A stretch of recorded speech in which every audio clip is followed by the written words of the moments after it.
Halo, selamat pagi anak didik kami. Kelas 8, apa kabar? Semoga harapan saya kalian dalam keadaan sehat semua. Baik, eh, sebelum kita lanjut ke materi yang ketiga, yaitu sistem gerak pada hewan dan tumbuhan, saya akan kasih pertanyaan sedikit, yaitu tentang mengamati hewan dan tumbuhan yang ada di sekitar kalian. Coba kalian amati eh, gerak tumbuhan serta hewan yang ada di lingkungan sekitarmu. Bagaimana keadaan mereka? Bagaimana keadaan tumbuhan dan hewan tersebut pada pagi hari dan sore hari? Ya. Nah, setelah kamu mengamati gerak pada tumbuhan dan hewan tersebut, yang menjadi pertanyaan yang pertama itu adalah bagaimana gerak yang terjadi pada tumbuhan? Apakah terjadi perpindahan tempat saat tumbuhan bergerak? Ya. Nah, yang kedua, apakah jenis gerak yang terjadi pada tumbuhan tersebut? Itu pertanyaan kedua ya. Yang ketiga, bagaimana gerak yang terjadi pada hewan? Apakah terjadi perpindahan tempat saat hewan bergerak?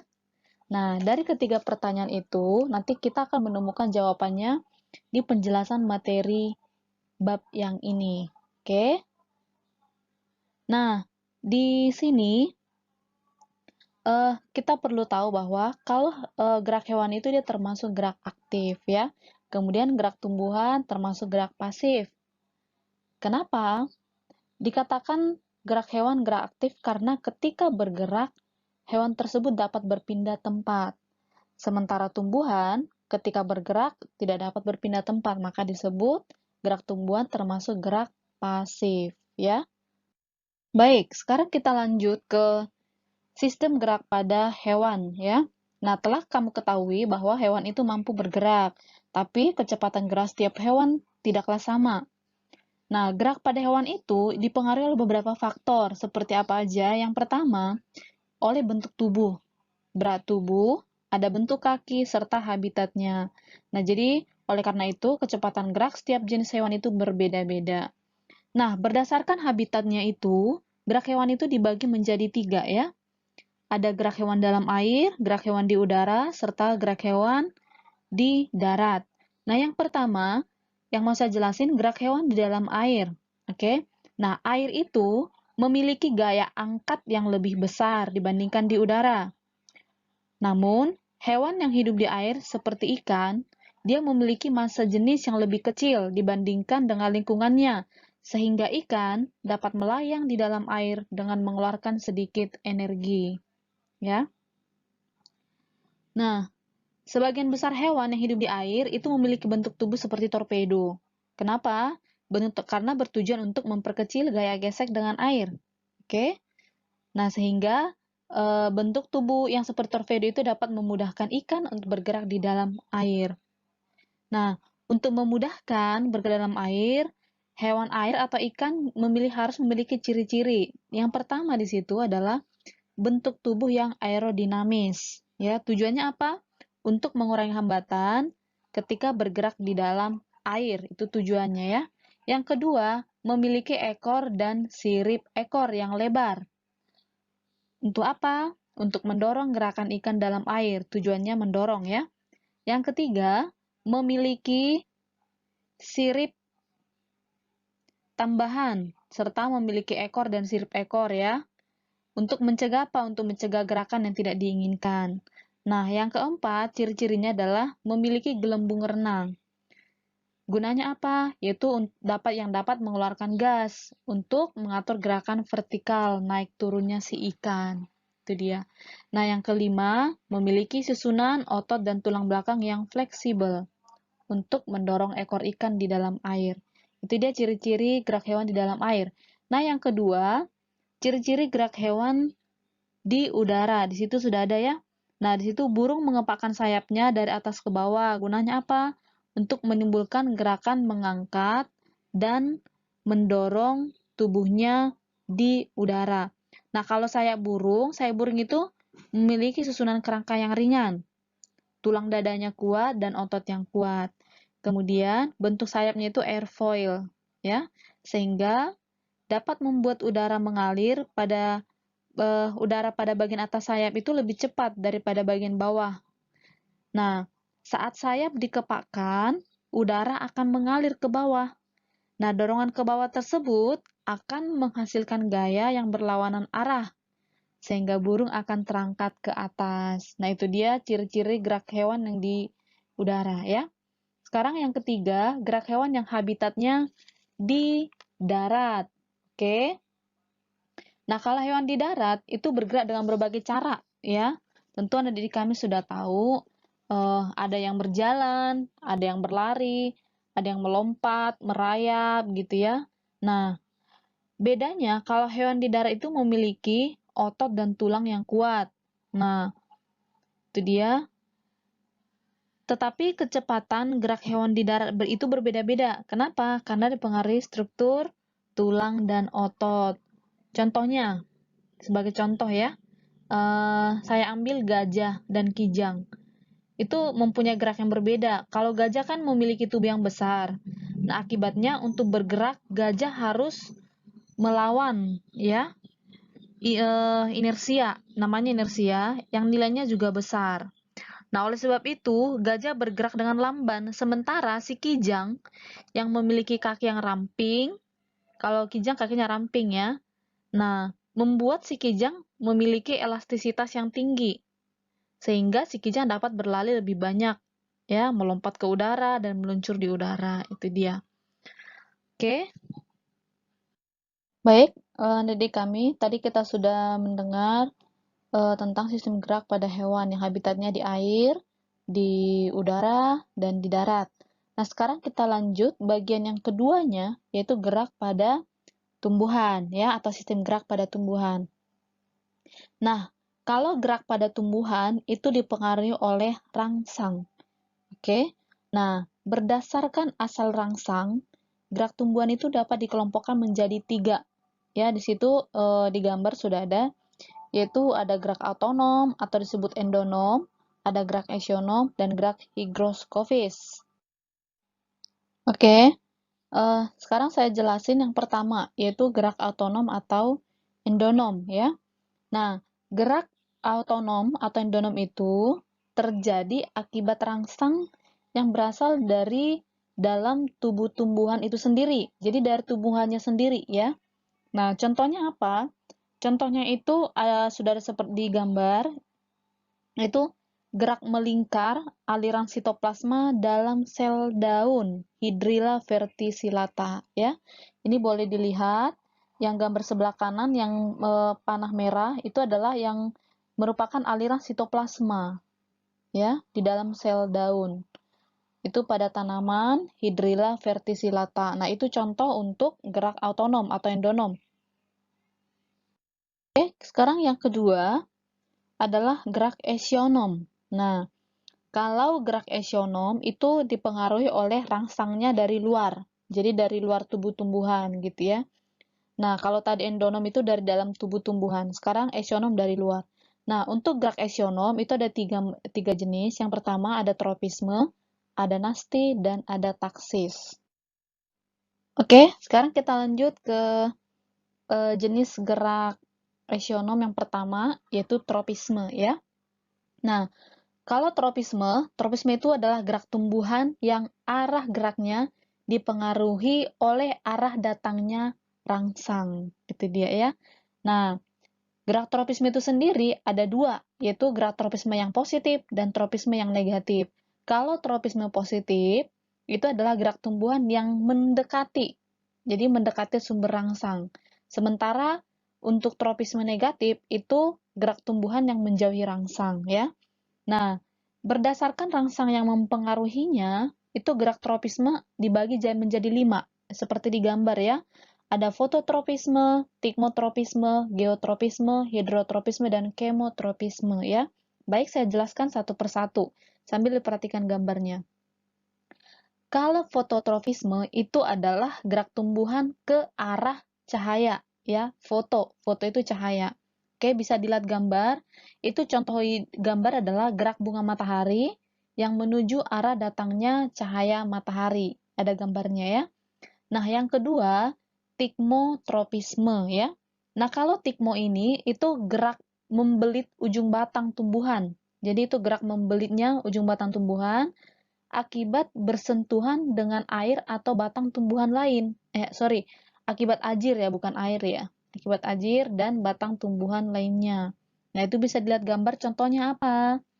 Itu contohnya adalah membelitnya tanaman kacang panjang, mentimun, dan markisa gitu ya. Itu dia.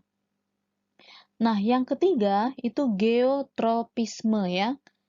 Kalau geotropisme itu sesuai kata depannya geo artinya bumi ya. Nah, jadi geotropisme itu adalah gerak tumbuhan menuju arah gravitasi bumi atau yang menjauhi arah gravitasi bumi. Jadi, ada yang menjauhi, ada yang mendekati. Kalau yang menjauhi itu adalah geotrofisme negatif. Nah, kalau yang menuju arah gravitasi bumi itu geotrofisme positif. Nah, contohnya apa? Kalau gerak geotrofisme, contohnya adalah gerak ujung akar ke pusat bumi. Kalau akar kan dia menuju pusat bumi, ya. Nah, itu masuknya ke geotrofisme positif. Nah, sementara kalau batang itu justru menjauhi pusat bumi kan, dia ke atas. Maka disebut gerak batang itu adalah geotrofisme negatif. Itu dia ya. Bisa dilihat di gambar. Kemudian untuk hidrotropisme, sesuai kata depannya hidro berarti air ya. Nah, jadi hidrotrofisme itu adalah gerak tumbuhan menuju air, yaitu biasanya gerak ujung akar menuju tempat berair. Bisa dilihat dari gambar ini contohnya. Kemudian kemotropisme ya, kemo berarti kimia. Ya, nah kemotropisme itu adalah gerak tumbuhan ke arah rangsang berupa zat kimia. Contohnya apa? Yaitu gerak ujung akar yang menuju tempat yang mengandung banyak mineral. Coba dilihat gambar yang kemotropisme. Itu wadah yang sebelah kiri itu kan dikasih air dan dikasih pupuk ya. Nah, setelah dikasih pupuk, gambar yang sebelah kanan, akar akar tanaman semakin ada yang tumbuh semakin panjang ke arah pupuk tadi, yaitu namanya kemotropisme, gerak tumbuhan ke arah rangsang yang berupa zat kimia.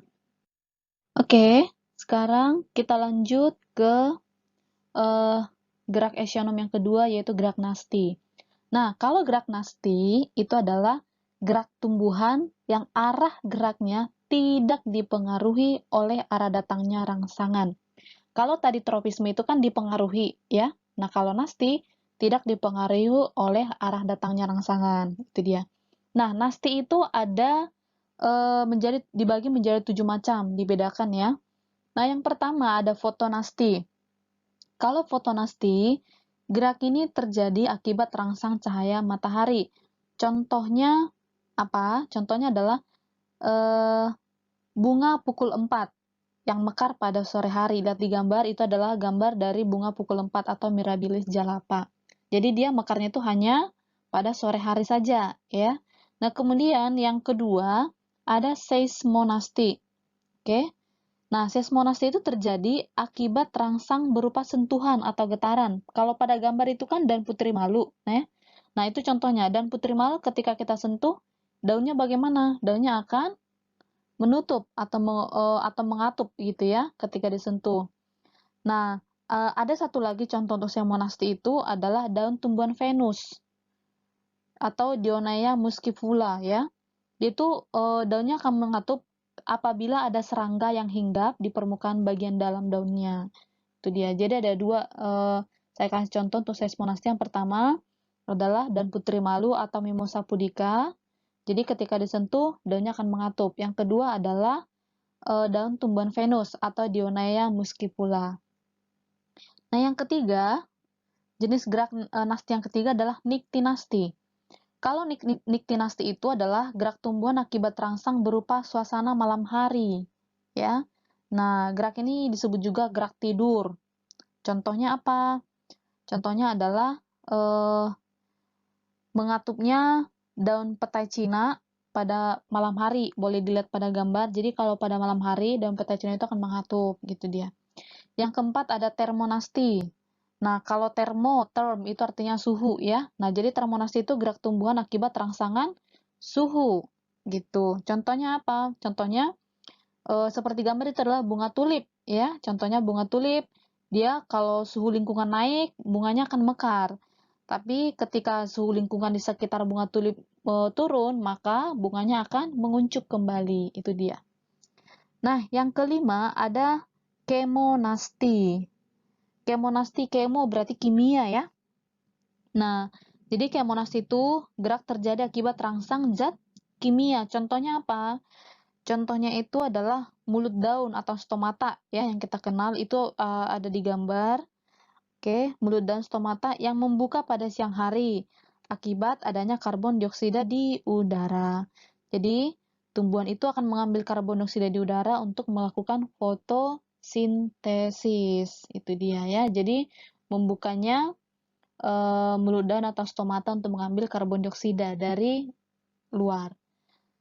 Kemudian yang keenam itu ada hidronasti. Kalau hidro adalah air ya. Jadi terjadi akibat adanya rangsang air. Contohnya itu apa? Pada daun alang-alang seperti pada gambar ya. Itu pada musim kemarau daunnya itu akan menggulung. Jadi menggulung untuk tujuannya apa? Untuk mengurangi penguapan. Ya, untuk mengurangi penguapan. Kemudian yang terakhir ada nasti kompleks. Nah, kalau nasti kompleks itu diakibatkan oleh pengaruh beberapa rangsangan atau lebih dari satu rangsangan. Nah, contohnya apa? Itu stomata lagi ya, gambarnya itu adalah membuka dan menutupnya stomata. Nah, dipengaruhi oleh apa? Dipengaruhi karbon dioksida, cahaya matahari, ada air, suhu, serta zat kimia. Itu dia untuk jenis-jenis gerak nasti. Oke, sekarang kita lanjut ke gerak esonom yang ketiga, yaitu taksis ya. Nah, kalau taksis itu gerak berpindah tempat, baik salah satu bagian tumbuhan atau seluruh bagian tumbuhan ya. Di situ ada dua jenis, ada fototaksis dan ada kemotaksis. Nah, kalau fototaksis terjadi akibat rangsang cahaya, foto, ingat ya, foto itu cahaya, fototaksis. Nah, contohnya apa? Itu ada di gambar, boleh dilihat. Contohnya itu adalah gerak kloroplas ke arah bagian sel yang terkena cahaya, ya. Jadi, yang kedua, contohnya apa? Gerak spora berflagela. Berflagela ke arah datangnya cahaya ini boleh dilihat. Nah, ini ada gambar ada flagela atau alat gerak itu yang gambarnya halus banget ya. Nah, itu akan bergerak menuju arah cahaya. Di sini ada yang merah itu reseptor cahaya atau penangkap cahaya. Nah, itu dia contoh kayak fototaksis. Yang kedua, ada kemotaksis. Kemo berarti kimia ya. Nah, jadi terjadi akibat rangsang zat kimia. Contohnya apa?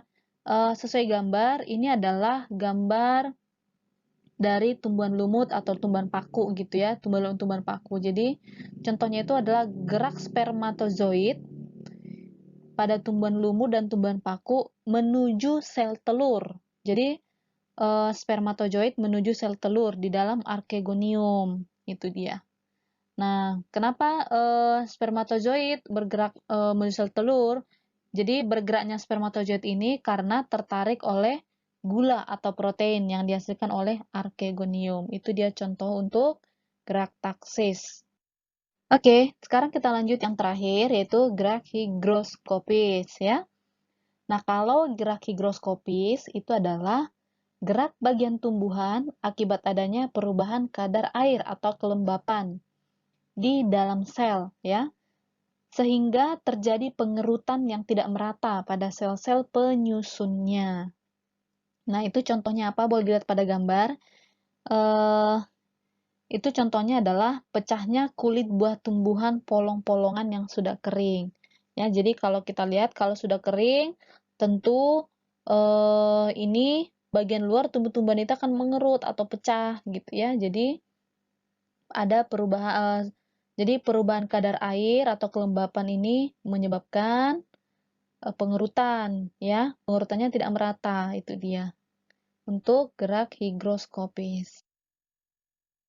Oke, baik anak didik kami, materi untuk sistem gerak pada hewan dan tumbuhan telah selesai, ya. Nah, tinggal minggu depan kita akan lanjut ke bab yang kedua, yaitu materi gerak dan gaya. Oke, sampai bertemu di video saya yang berikutnya. Salam sehat, tetap jaga kesehatan. Oke, tetap pakai masker dan gunakan protokol kesehatan. Terima kasih.